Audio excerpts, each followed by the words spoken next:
Nossa capacidade de eliminação começa a depositar. Nem a inflamação mais vai dar conta de botar para fora. E aí então começa a depositar. E aí as doenças começam a aparecer um pouco mais profundas. Aí não é mais secreção nasal, já virou um pólipo nasal, né? Os edemas, a adiposidade, a obesidade, tudo isso vai sendo depósitos de toxinas que a gente não conseguiu botar para fora, né? Mas até aqui, essas 3 primeiras fases, que ele chama de fases humorais, e que as doenças que aparecem ele chama de doenças de eliminação, ele não está ainda aqui com uma preocupação maior. Por quê? Porque as enzimas ainda não aparecem danificadas. Então, a esperança de que no processo de desintoxicação e que com essas enzimas funcionando, de que esse quadro possa ser revertido, né? Agora, se a intoxicação continua e a gente não promoveu mais uma vez a desintoxicação, vai entrando além do depósito nas fases de impregnação. Vocês imaginam dentro dos tecidos para dentro, assim, né? Como se fosse aprofundando isso.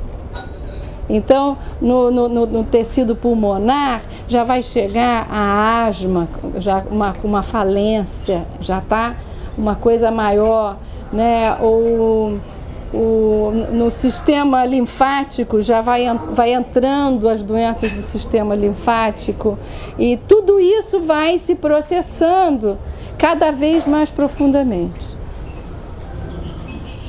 Depois da fase de impregnação chega a fase degenerativa, aqui a força da morte já está puxando. Começa a fase degenerativa, como a gente vê com as árvores, aí chegam as cirroses, as doenças, as nefroses, as tuberculoses, e aí pronto, aí já começa um quadro mais grave mesmo, como lúpus, lepra, como fases degenerativas, assim ele classifica. O Dr. Huckeweg lida assim com essa questão. E finalmente, quando a força da morte chegam as fases neoplásicas, que são as doenças que a gente chama de câncer, né? É quando a célula desistiu. Aí desistiu e assim, agora não dá mais, né? Chegou no meu limite, não dou mais. Eu sempre me lembro desse aprendizado que eu tive há muitos anos atrás, de pensar sobre o mecanismo de uma célula cancerosa. Eu tive essa oportunidade no início da minha vida de trabalhar no Instituto do Câncer e pensar sobre o mecanismo da célula cancerosa. E tem uma coisa muito interessante que acontece, é que a célula, todas as células do nosso corpo, elas são regidas por uma espécie assim de uma central de seleção. A gente produz células novas todos os minutos, né? Toda hora. E elas têm que nascer com aquele mesmo código genético do nosso DNA, elas têm que sair todas iguaizinhas. Vai ser diferenciada porque vai no tecido aqui ou ali, mas a estrutura básica dela é a mesma. São chamadas de células eu, que pertencem àquele indivíduo. Se a célula saiu errada, nós temos um mecanismo de eliminação de colocar para fora essa célula errada. E aí, que são as chamadas células não eu, saíram com erros, padrões genéticos diferenciados. E aí, por uma razão que não se conhece completamente bem, em algum momento nosso corpo aceitou uma célula não eu. Passou no crivo. E aí o nosso corpo tem um modo especial de lidar com as células não eu. Interessante, né? A nossa natureza. Tem uma situação que a gente tem, que a gente aceita muito bem uma célula não eu. É na gravidez. Chega uma célula não eu e o corpo inteiro se programa para proteger aquela célula não eu. E ela tem que crescer com o que tem de comida melhor, com o que tem de hormônio melhor, com tudo de melhor. A gente se rende àquela célula não eu para nascer uma outra criatura dentro da gente. Acontece que quando o nosso crivo passa uma célula não eu, que não é gravidez, a gente faz a mesma coisa. Ela passa a ser alimentada com tapete vermelho. Ela é protegida, completamente protegida. Ela é cuidadosamente desenvolvida dentro do nosso organismo. E a gente dá a melhor comida para ela, ela cresce a beça e ela vai nesse processo independente dentro da gente de algo não eu que passou. Mas por quê? Pois é, né? Por quê? O que acontece, né? Então é isso que hoje tem muitas formas de ver, e são muitos os tipos, os especialistas têm explicações de toda ordem. Eu trago para cá só uma reflexão. Na verdade, eu não tenho nenhuma intenção de ser mais do que isso. Mas como a gente está tratando do sintoma como expressão, eu queria convidar vocês a pensar qual é a hora que a gente desiste de ser eu mesma. Né? E chegou um momento em que não quero mais ser eu. Né? Não fiquei feliz com esse jeito de ser eu, não. Né? Tem uma hora que a gente está desistindo. Então, um meio de manter a saúde, ele precisa estar... Você precisa estar contente de ser você, não? Precisa estar contente de ser você, manter aquela beleza que foi dada a você de nascer, crescer, se desenvolver. Essa dádiva que é a gente estar vivo, né? Então, tudo que a gente vai fazer de meios para manter a nossa saúde são meios de fortalecer a vida e essa vontade de viver e de aceitar quem você é. E de aceitar a natureza tal como ela é. Por isso a gente está distribuindo esse folhetinho aqui. Dicas de como cuidar da sua saúde, do seu ambiente. Porque muitas vezes a gente faz as coisas no automatismo e não reflete se isso está bom para mim ou não. Se é isso mesmo que eu quero para mim. Eu não estou feliz com o jeito que eu sou. Não me aceito, eu tinha que ser outra pessoa. Fazer umas plásticas, estica daqui, estica ali, porque eu não aguento mais ser quem eu sou. Não é? Então, vamos pensar um pouco sobre isso, porque se a gente precisa estar feliz e manter o nosso lindo corpício, que magnífico, como forma de expressão, como luz que somos, e ela brilhando, a gente precisa estar permanentemente em processos de desintoxicação. Em processos de desintoxicação. E como é que a gente vai fazer os processos de desintoxicação? Eu apresentei alguns aqui, mas queria dizer a vocês que também a escolha de um ambiente desintoxicante é muito importante. Né?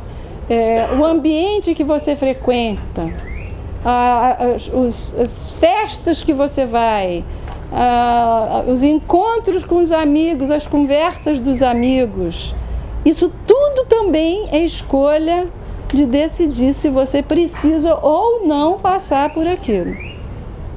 É uma retomada da sua vida, de pegar as rédeas da sua vida nas suas mãos.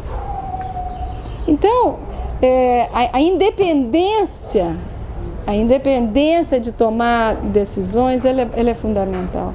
Eu hoje diria que uma pessoa que não faz seu próprio alimento jamais terá independência. Aquele que depende do outro para fazer a sua própria comida, ele jamais conseguirá uma independência completa.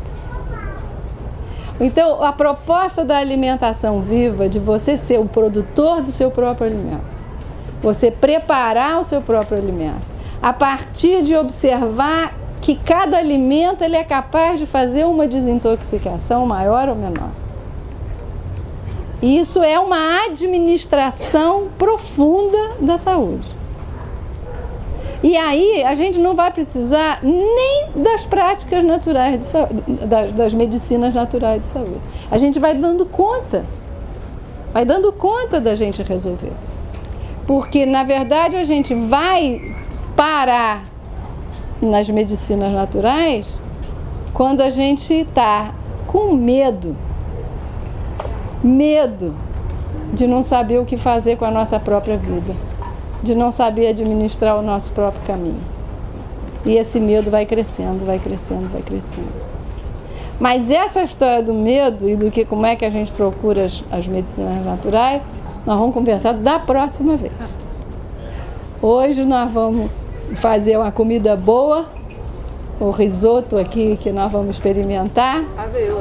Aveioto, como diz o outro, um aveioto, que não é risoto, né? E vamos lá fazer comida, tá bom?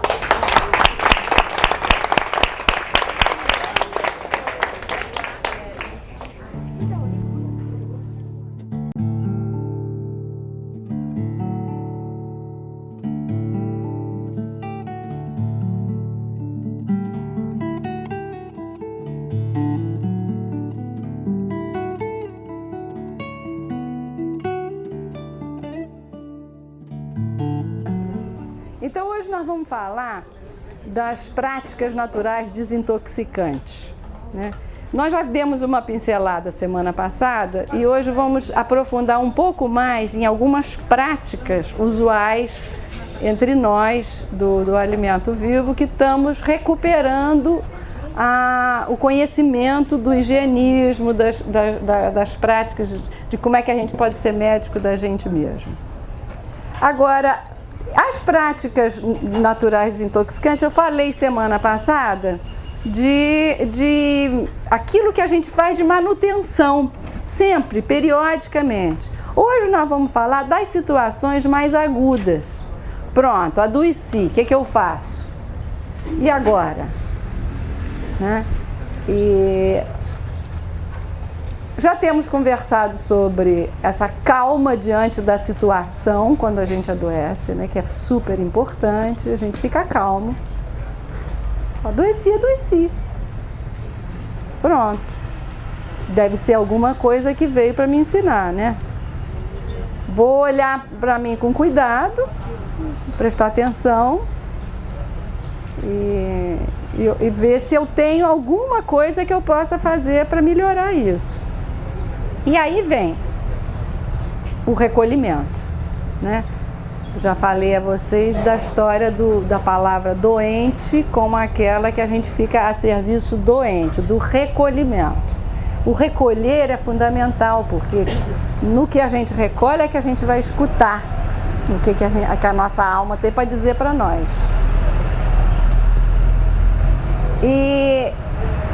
Mas vai lembrar também, né? Vai lembrar, até hoje estava conversando com uma moça, como é impressionante que quando a gente fica doente, a gente fica burro, a gente esquece das coisas, esquece que a gente sabe se cuidar.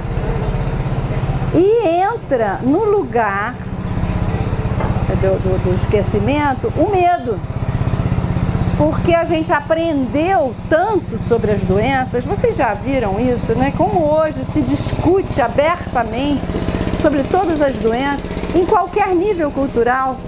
Eu vejo lá na roça, como as pessoas ensinam uma para as outras sobre a diabetes, sobre a hipertensão arterial, sobre os processos inflamatórios. Eu fico imaginando que há uns 50 anos atrás, ninguém conversava essas coisas, não. Mas hoje, com a educação popular em saúde e a importância que os profissionais de saúde dão para explicar para o seu cliente como é que a coisa funciona, virou uma, assim, todo mundo sabe e um medica o outro, um diz para o outro qual é o remédio que tem que tomar, e aqui no Brasil, como é liberado, vai na farmácia, compra e fica esse troca-troca. Eu gostaria muito de fazer uma proposta de que essa conversa fosse de outra ordem, porque é interessante que as pessoas conheçam os seus processos, mas como é que a gente pode ensinar um para o outro sem precisar tomar remédio?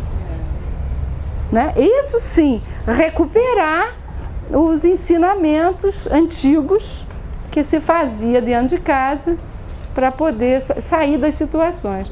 E de verdade, eu vou contar a vocês, eu acho que a gente sai das situações. A gente sai, se não sai de todas, pode ser que a gente saia de 80% das situações com as práticas de dentro de casa, dos recursos que a gente tem. Eu imagino que essa talvez venha a ser uma das soluções para essa mega estrutura de saúde que o país está tendo que desenvolver, porque agora todo mundo tem um resfriado, tem que procurar um serviço de saúde. Se a mãe engravida, ela tem que... Ah, não, gravidez... Temos que examinar, fazer não sei quantas ultrassonografias durante todo o processo da gravidez, porque tem que monitorar, que tem que não sei das quantas... Sabe, e será que precisa mesmo de tanto monitoramento, de tanta interferência? Eu questiono tudo isso, né? Eu fico sempre me colocando no lugar do bebê, de estar sendo... com ultrassom, eu fico imaginando o que o bebê sente de ultrassom, né? Vai estar passando aquele som lá na barriga, e não é uma vez não, é duas. E depois essa história da natureza ter feito a gente 9 meses no escurinho dentro de uma barriguinha com aguinha, e de repente vira Big Brother, né? Sabe tudo o que tem lá dentro. Já sabe que o menino espreguiça, já sabe se é homem, se é mulher. Todo esse processo foi completamente modificado pela tecnologia, né? Por quê? Porque a gente tem medo. Tem medo do bebê nascer deformado, tem medo de que alguma coisa esteja errada, de que a gente possa interferir antes, por conta de um conhecimento que nos é passado da história da medicina preventiva. Prevenir, né? Prevenir seria o medo que a gente tem de alguma coisa grave acontecendo, e a gente tem que fazer alguma coisa para interferir a tempo, né? E esses exames preventivos todos, né, que você tem que fazer de 6 meses, de ano em ano? Pois é, esses exames preventivos todos que são sugeridos, né? Eu questiono todos eles, porque me parece que é sempre baseado no pensamento do medo, né? E com isso a gente abre mão, porque essa para mim é a grande questão, a gente abre mão da autoobservação. Porque se tem um profissional que monitora você, você não vai precisar mais olhar para você. É de vez em quando vai lá e você faz uma bateria de exame, o outro vai dizer como é que você está, e no seu dia a dia você não está mais nem aí. Você vai empurrando com a barriga, vai fazendo o que você bem entende. E o que eu estou propondo aqui é exatamente o contrário, né? Se você fica atenta a você, todos os dias, como esse ecossistema pelo qual você é responsável, você vai perceber. Você vai perceber antes de se instalar uma situação. Porque até que um fenômeno apareça no nosso corpo, ele passa por um processo de disfunção, de desorganização, e aquilo vai andando até que se instala. Então, se a gente consegue ver, né? E aí que a medicina biológica, aquele quadro que eu mostrei a vocês, dá para a gente ver bem isso. Se a gente nega a primeira etapa, passa para a seguinte, nega a segunda, passa para a terceira, nega a terceira, passa para a quarta. Se a gente não quer ver, não quer olhar, não quero saber se o café me excita ou não, deixa isso para lá, né? Aí então a gente tem, o próximo capítulo está ali reservado para nós. A gente vai ter que olhar isso, sim. Em um dia você vai ter que olhar isso. Ou acumulado ou a prestação. Então eu estou propondo que a gente olhe a prestação, né? Então, voltando para a história do medo, eu entendo que na hora que a gente desorganiza o ecossistema, que a gente chama de adoecer, entrou em crise, essa hora é a hora da administração do medo. Como fazer com os nossos medos? Se o medo é pequeno, você consegue dizer, ah, não, eu vou dormir, tomar um banho, me recolher, tomar uma água com limão, e amanhã isso vai melhorar. O seu medo está pequeno, né? Se passa 2, 3, 4 dias e a coisa continua evoluindo, os pensamentos já começam a chegar, os pensamentos de medo vão crescendo e as fantasias, e a gente vai juntando as informações que a gente tem e aquilo vai crescendo. E chega uma hora que se você não consegue administrar esse medo, você entra em pânico mesmo. E aí se desestrutura. O que eu vou fazer? Chora e pede qualquer ajuda e qualquer situação, né? Então, nesse intervalo, tem possibilidades da gente fazer algumas coisas, né?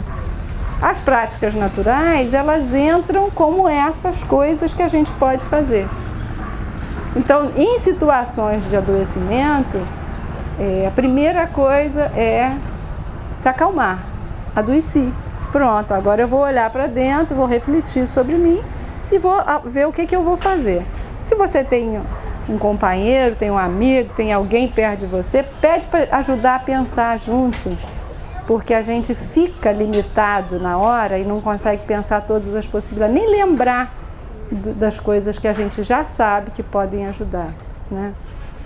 O ecossistema se desorganiza, em geral, porque ele acidificou. A gente já viu isso aqui, né? Quando houve um desequilíbrio e ele aumentou o número de ácidos.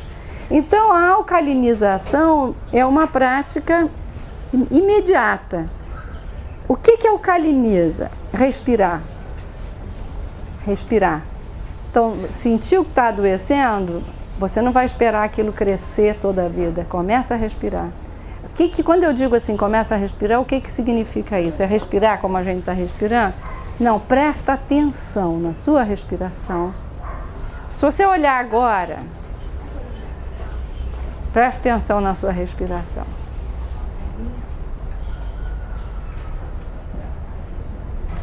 Você vê que a gente não esvazia todo o pulmão. Aí, quando você expirar, força um bocadinho para esvaziar tudo.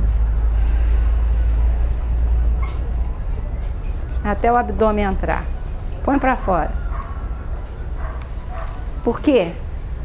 Se eu tiro o ar que está lá dentro a mais, que eu não mexo, eu estou dando a oportunidade de renovar esse ar que estava lá dentro parado. Então, quando eu digo respirar, é ampliar a capacidade de renovação do ar que fica dentro do pulmão. Faça aí. Bota o ar todo para fora. Quem ainda não aprendeu isso, de inspirar e depois expirar e põe o ar todo para fora. Até apertar a barriguinha. Solta. Aperta a barriguinha. Viu? Que quantidade enorme. Agora solta. Porque entra de qualquer maneira. Então, respirar é expirar. Expirar com atenção para aquilo. Essa prática é uma prática que alcaliniza o ecossistema imediatamente. porque oxigena, aumenta a circulação de oxigênio. Em termos de alimentação, uma prática em situações agudas é botar uma jarra de água com limão puro. O limão é um alcalinizante potente. Então, qualquer situação de dor de cabeça, a briga com o marido, água com limão. Sem açúcar. Claro, né, Creuza? Sem açúcar. Imagina. O limão é ácido.